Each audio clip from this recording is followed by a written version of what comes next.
Hi, this is Fade Obstructions, and I'm going to do this as fast as I possibly can. For my example, I'm building a Space Invaders, Inverse Space Invaders game, so the players, the little red dot there at the far end, and the aliens are these purple blocks. The first thing we need to do is the things that need to fade. We need to set their shaders, rendering mode to fade.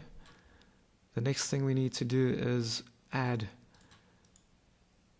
an empty game object. I'm just going to call it manager, and we're going to add the Fade Obstructions manager to that. We need to define the camera, so there we go, we drag in the camera. We specify the final alpha, the fade out seconds, the fade in seconds, the ray radius that will define which objects are caught in our fade net, and then the layer mask defines which layers are affected. You'll see if we press play now that we still won't see it fading, because there is another thing we need to do, and that's to add the fade to me script to the things that we want to always see. I'm also going to add that to my bullet.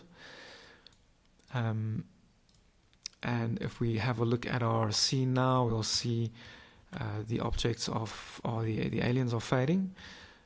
Even if we shoot our bullets, because our bullets have a fade to me script, they will also cause the same effect as the player.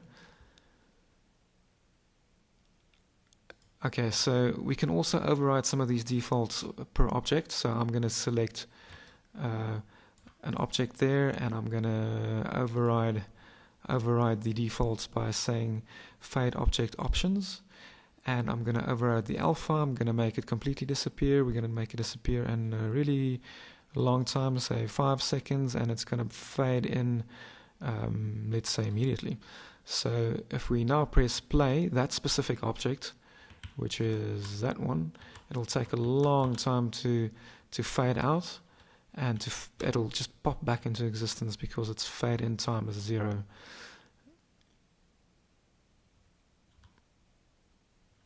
And that's Fade Obstructions. Thanks.